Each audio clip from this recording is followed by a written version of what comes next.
গল্পদাদুর আজকের বিশেষ নিবেদন আর্থার কোনান ডয়েলের লেখা ভূতের গল্প মমি রহস্য। গল্প পাঠ ও বিভিন্ন চরিত্রে অংশগ্রহণ করেছেন অশোক ও অভিজিৎ। গল্পটি উজ্জ্বল কুমার দাসের সম্পাদনায় বিশ্বের শ্রেষ্ঠ ভূতের গল্প থেকে নেওয়া হয়েছে। শুরু হচ্ছে আর্থার কোনান ডয়েলের লেখা ভূতের গল্প মমি রহস্য।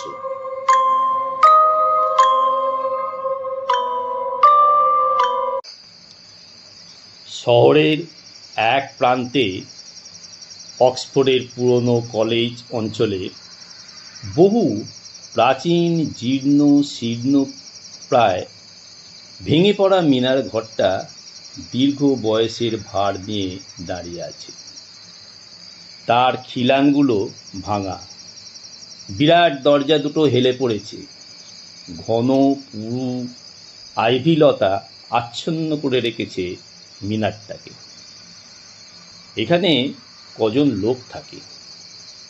নিচ থেকে একটা সিঁড়ি পেঁচিয়ে পেঁচিয়ে উপরে উঠে গেছে।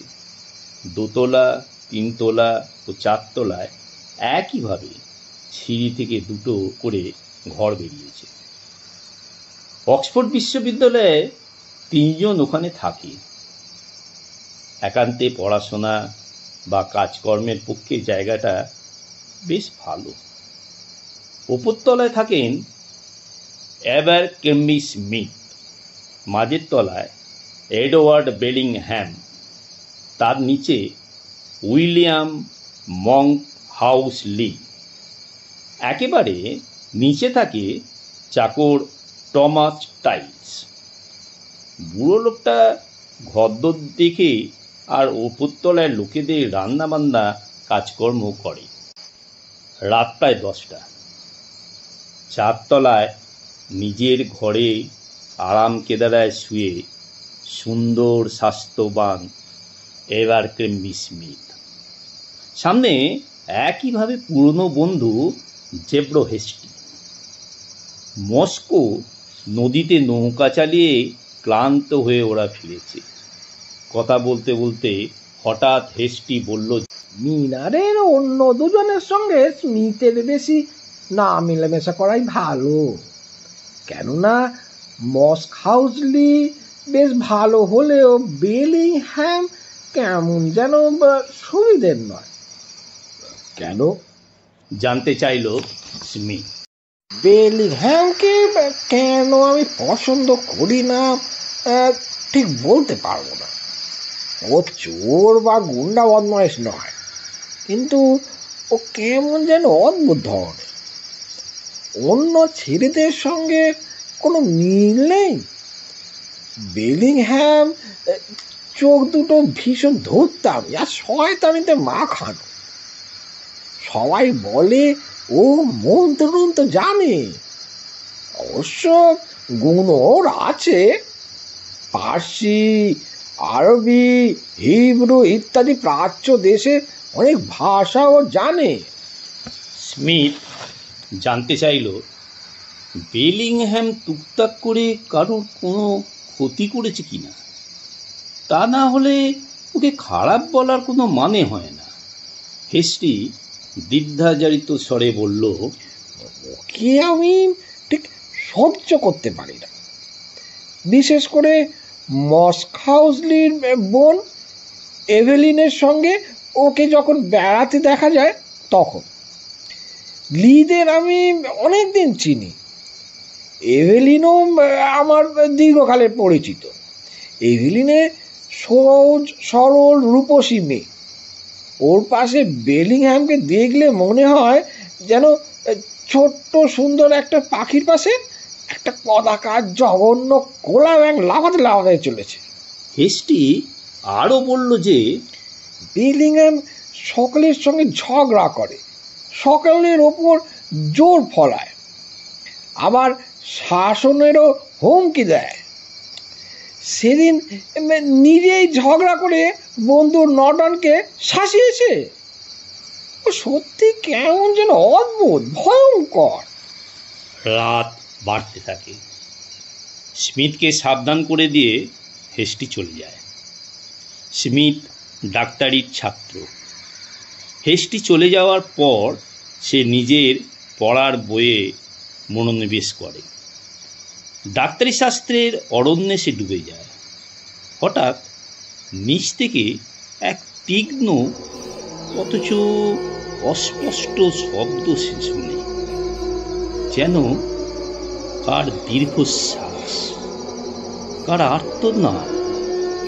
মনে হয় বেলিংহ্যামের ঘর থেকেই শব্দটা আসছে। স্মিথের হঠাৎ মনে পড়ল বেলিংহ্যাম সম্বন্ধে তার বন্ধু হেস্টির মতামত। হেস্টি অত বিরূপ কেন? বেলিংহ্যাম তো প্রতিবেশী বন্ধু হিসেবে খারাপ নয়। ওর ঘরে অনেক রাত অবধি আলো জ্বলে, মনে হয় বেশি রাত পর্যন্ত পড়াশোনা করে। তবে হেস্টিও কারোর নামে নিন্দামন্দ করে না, যদিও সে বেশি কষ্টবাসী। আবার পড়ায় মন দিল স্মিথ। হঠাৎ অন্ধকার রাত্রির বুক ভেদ করে একটা তীব্র ভয়াবহ আর্তনাদ শোনা গেল। রক্ত যেন জমাট বেঁধে যায়। আতঙ্কিত স্মিথ শিউরে উঠল। সে স্তব্ধ, বিমূঢ়, বুঝতে পারছে না কি করবে। হঠাৎ সবেগে তার ঘরে ঢুকলো মঙ্কহাউস। হাঁপাতে হাঁপাতে বলল, চলো, বেলিংহ্যাম অত্যন্ত অসুস্থ হয়ে পড়েছে। অতি দ্রুত সিঁড়ি দিয়ে নেমে এলো তারা। বেলিংহ্যামের ঘরে ঢুকেই স্মিথ দারুণ চমকে উঠল। বেলিংহ্যামের ঘরটা প্রায় একটা মিউজিয়াম। ঘরের চারদিকে দেওয়ালে প্রাচ্য ও মিশর দেশের প্রাচীন অদ্ভুত বিচিত্র সব নিদর্শন। বিভিন্ন ভাঙাচোরা মূর্তি, রাজাদের কারুকার্য করা প্রচ্ছন্ন পোশাক, অস্ত্রশস্ত্র, বিভিন্ন জন্তু জানোয়ারের মাথা, হোরাম, আইসিস, ওজিরিস প্রভৃতি দেবতার অদ্ভুত মূর্তি। ছাদ থেকে ঝুলছে হাঁ করা মুখ একটা বিশাল কুমির। ঘরের মাঝখানে টেবিলে ছড়ানো টুকরো কাগজ, অদ্ভুত দর্শন গাছের ছালের মতো শুকনো পাতা, আর প্যাপিরাস গাছের পাতার একটা পুঁথি। সামনে দেয়ালের দিকে তাকিয়ে ভয়ে চমকে উঠল স্মিথ। বাঁচকে একটা মমি রাখা হয়েছে। পোড়া কাঠের মতো কুচকুচে কালো, কোগড়ানো, বিরাট ঈগল নখরের মতো অস্থি সর্বস্ব, বড় বড় আঙুলগুলো। কি বিভৎস দেখতে! মমির ঠিক মুখোমুখি চোয়ালে বেলিংহ্যাম শুয়ে। ভয়ে তার চোখ ঠেলে বেরিয়ে আসছে। স্মিথ পরীক্ষা করে দেখল বেলিংহ্যামকে। তারপর দুজনে ধরাধরি করে ওকে সোফায় শুয়ে দিল। স্মিথ বলল, ওর কি হয়েছিল জানো? মঙ্কহাউস বলল, না, আমি ঠিক জানি না। ও চিৎকার শুনে ঘর থেকে বেরিয়ে এসে দেখি ওই অবস্থা। সঙ্গে সঙ্গে আমি ওপরে গিয়ে তোমাকে ডেকে আনি। বেলিংহ্যাম ভীষণ ভয় পেয়েছে। তার মুখ রক্তশূন্য, বিবর্ণ, চোখের মনি দুটো টেনে বেরিয়ে আসছে। তার মুখের গঠনটাই যেন কেমন পাল্টে গেছে। কোনো এক ভয়ঙ্কর অলৌকিক আতঙ্কে মুখের এই অভিব্যক্তি।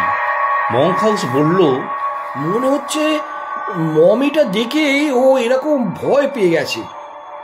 আর একবার ঠিক এরকম ভয় পেয়েছিল, আর সেবার মমিটাও ছিল ঠিক ওই রকম সামনে। আসলে বেলিংহ্যাম একটু অদ্ভুত ধরনের ছেলে। প্রাচীন জিনিসপত্রে ওর আগ্রহ খুব বেশি। প্রাচীন পুঁথিপত্রের ভাষাও ওর জানা। এ বিষয়ে ও খুব অভিজ্ঞ। আস্তে আস্তে ফিরে আসছে বেলিংহ্যামের জ্ঞান। ক্রমে ও চোখ চাইল। হঠাৎ মমিটা দেখি ও চমকে উঠল। তাড়াতাড়ি প্যাপিরাস পাতার পুঁথিটা নিয়ে ডয়ারে চাবি দিয়ে দিল। তারপর এদের দিকে তাকিয়ে বিরক্ত হয়ে বলল মঙ্কহাউসকে, তোমরা হঠাৎ এখানে কেন? তোমার চিৎকার শুনে ছুটে এসেছি। এরকম গভীর রাতে তোমার এইসব মমি টমি নিয়ে খেলা বন্ধ করা উচিত। না না, কিচ্ছু হয়নি, হঠাৎ শরীরটা একটু খারাপ হয়ে যায়। বেলিংহাম উঠে সেই গাছের ছালের মতো একটা পাতা নিয়ে আলোর চিমনির উপরে ধরে। পাতাটা পুড়ে যায়, ধোঁয়ায় ভরে যায় ঘর।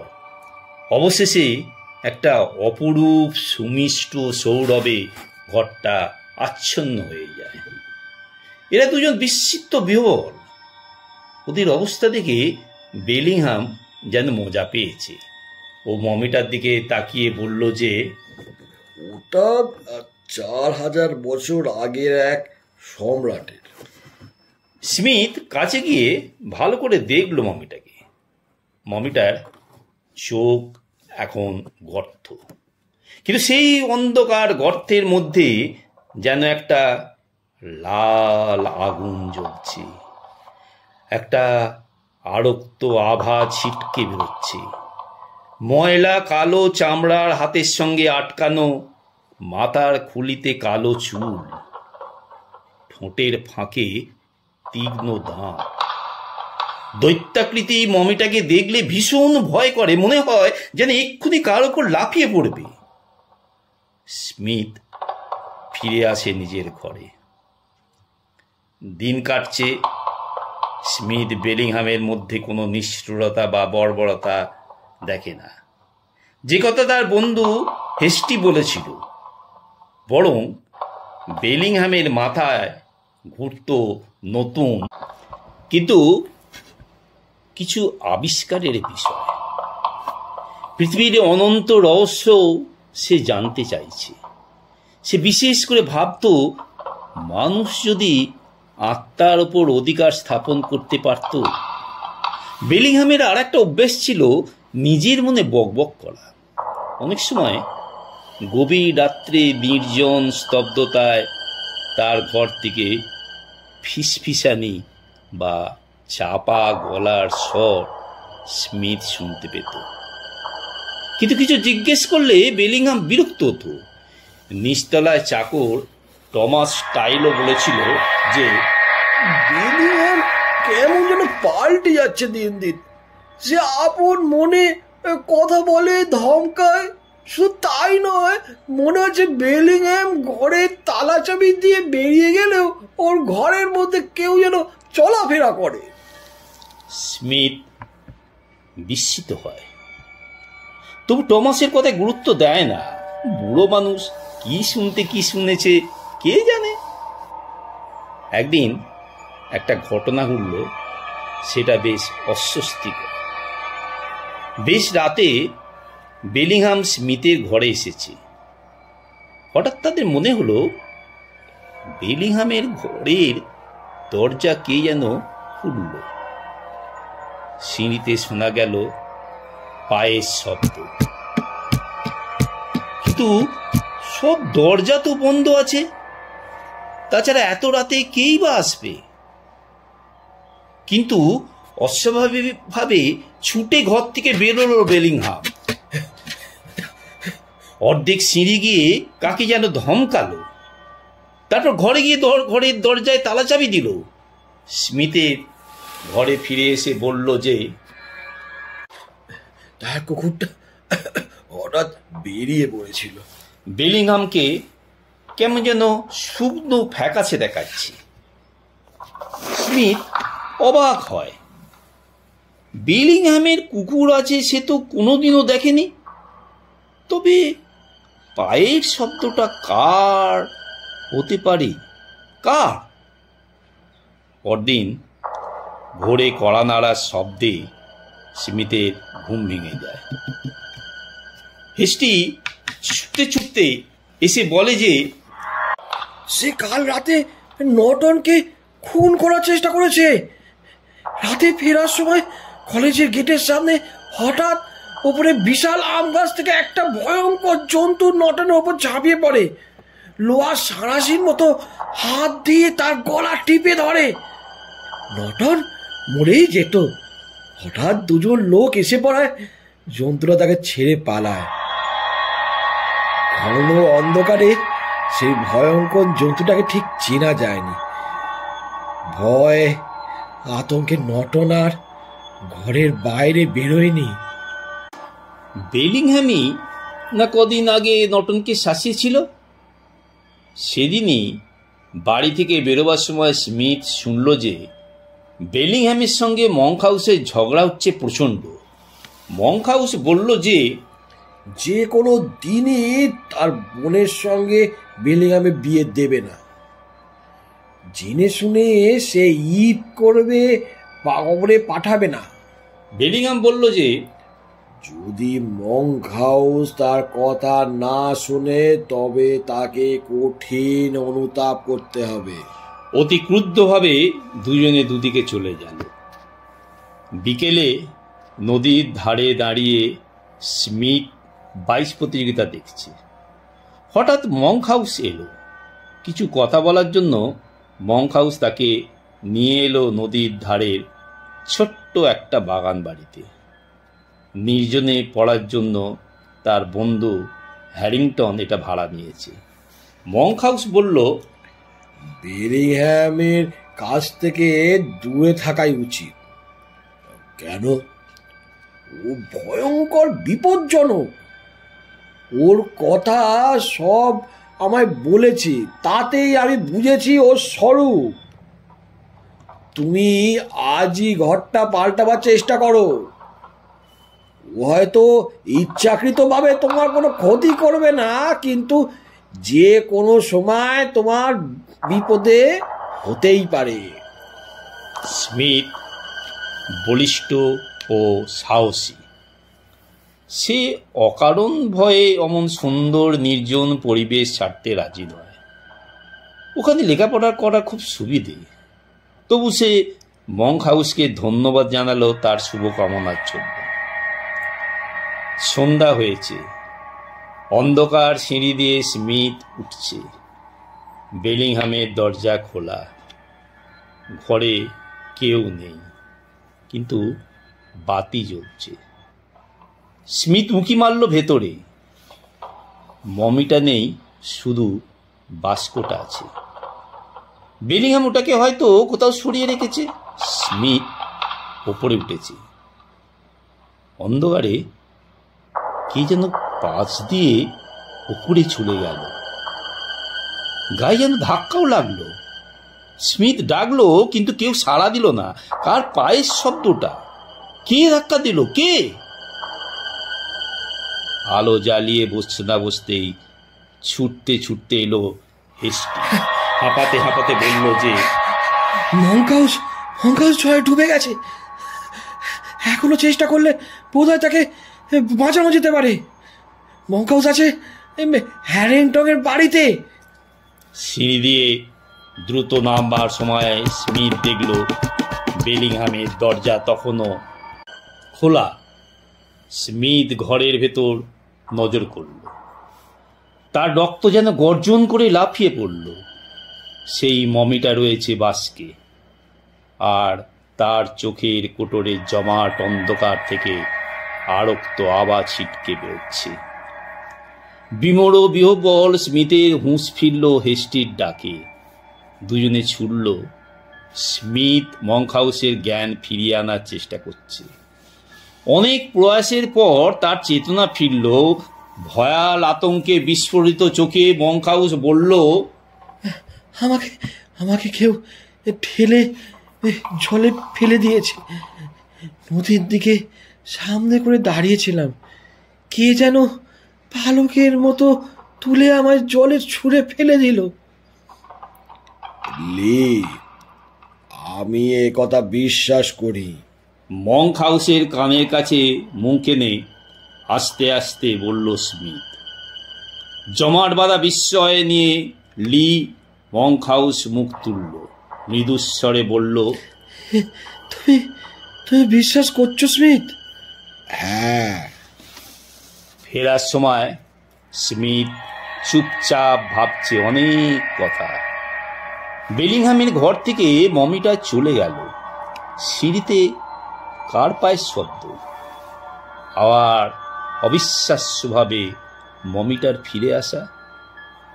লং নটন আক্রান্ত হয়েছিল কদিন আগে, তাকে বেলিংহাম শাসিয়েছিল। আজকে লি মংখা খুব আক্রান্ত, তাকেও বেলিংহাম শাসানে দিয়েছিল। সমস্ত ব্যাপারগুলো আসছে একই উৎস থেকে, এবং এমন এক ভয়াবহ অলৌকিক পৈশাচিক ব্যাপার এর মধ্যে লুকিয়ে আছে যা মানুষ কল্পনাও করতে পারে না। বেলিংহাম নিশ্চয়ই অপরাধী, কিন্তু যে ভয়ঙ্কর উপায়ে সে তার কাজ সম্পূর্ণ করে চলেছে তা ভাবলেই শিউরে উঠতে হয়। বাড়িতে ঢোকার সময় তাকে বেলিংহাম ডাকল। শয়তানিতে তার চোখ দুটো জ্বলছে। স্মিথের মন রাগে পুড়ে যাচ্ছে। হঠাৎ বিদ্রুপের ভঙ্গিতে বেলিংহাম তাকে জিজ্ঞেস করলো লির কথা। রাগে ফেটে পড়ল স্মিথ। জ্বালা ভরা কণ্ঠে সে বলল, তুমি শুনলে খুশি হবে না যে লি বেশ ভালোই আছে, বিপদের কোনো সম্ভাবনা নেই। তোমার শয়তানি এবারে বিশেষ সুবিধে করতে পারেনি। অবাক হবার ভান করল বেলিংহাম। হ্যাঁ, আমি কিছুই বুঝতে পারছি না স্মিথ। তুমি ভাবছো আমি লির দুর্ঘটনার জন্য দায়ী? নিশ্চয়, ক্রোধে গর্জন করে ওঠে স্মিথ।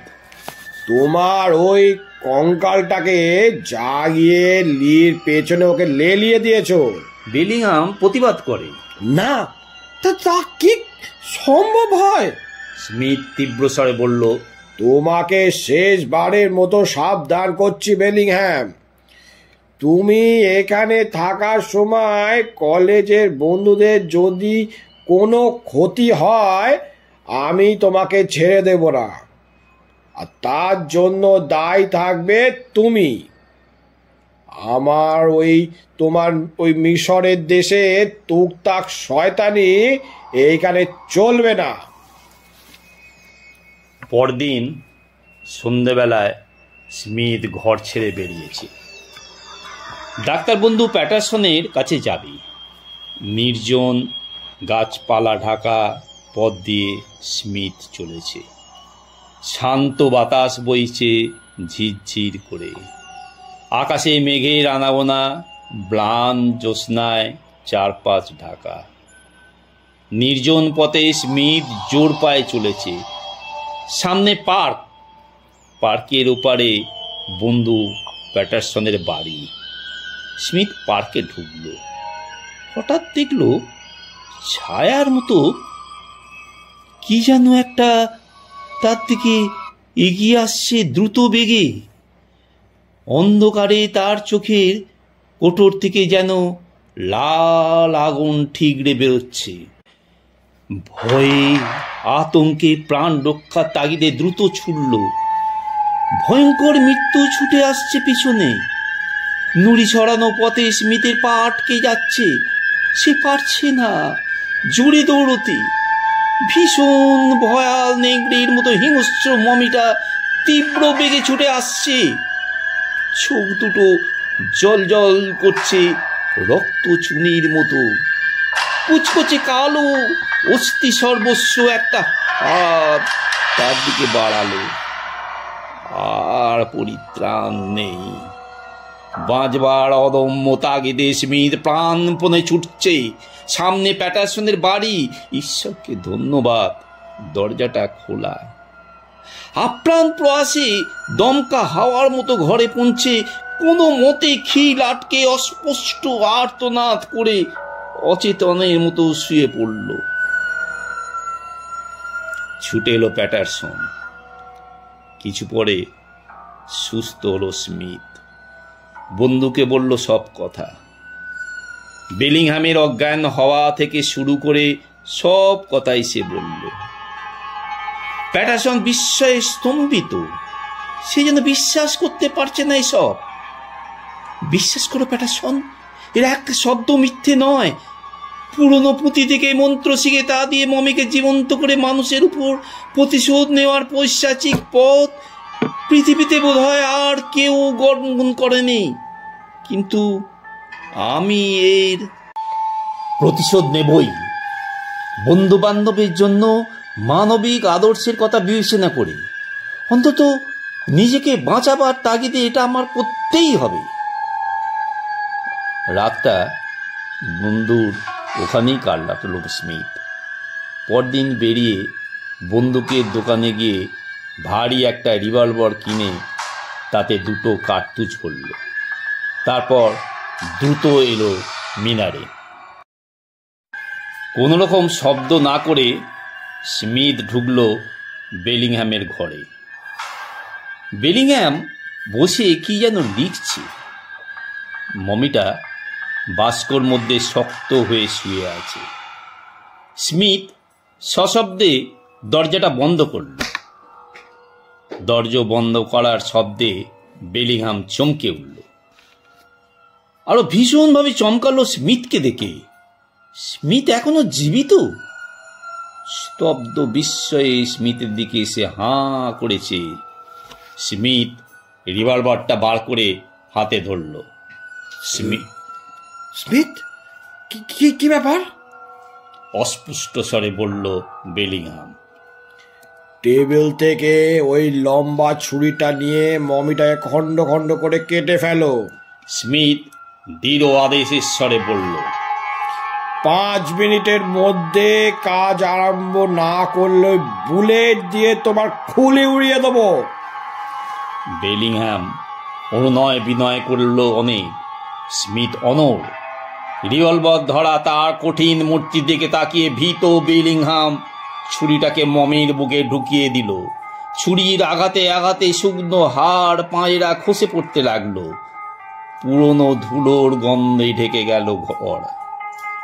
শেষ পর্যন্ত মমির কঙ্কালটা ভেঙে হুড়মুড় করে মাটিতে পড়ল। অন্ধকার গহ্বরে তার চোখ দুটো যেন তখন জ্বলছে।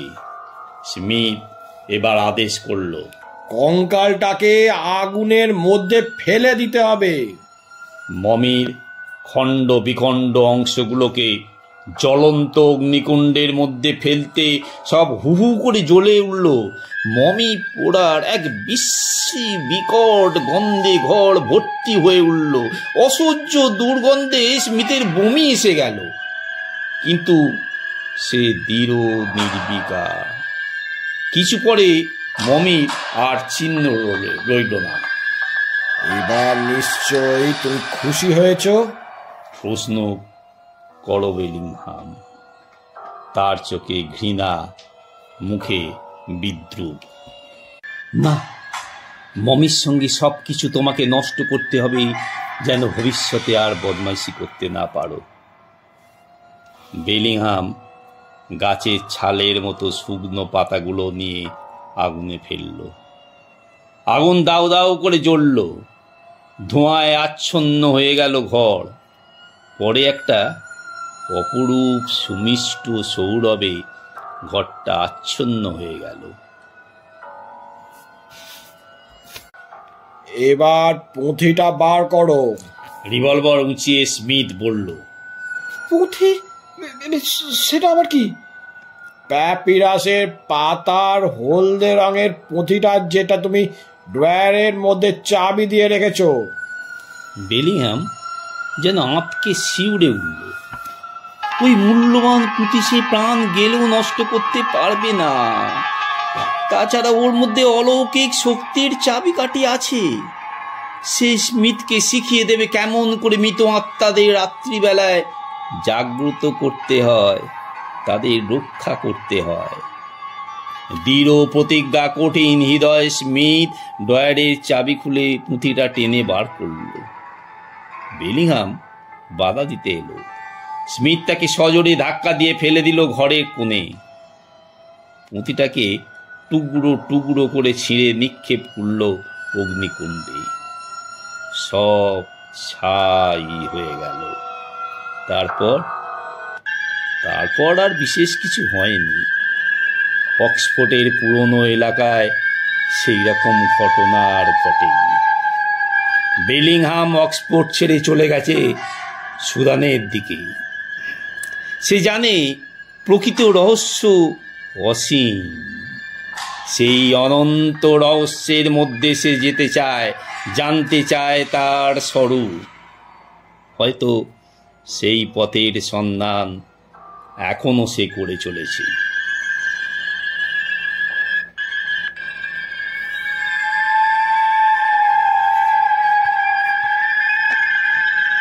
এতক্ষণ আর্থার কোনান ডয়েলের লেখা মমি রহস্য শুনছিলেন। গল্পটি ভালো লাগলে সাবস্ক্রাইব ও লাইক করুন। অবশ্যই শেয়ার ও কমেন্ট করবেন। আগামী সপ্তাহে আরও নতুন গল্প আসবে, শুনতে থাকুন।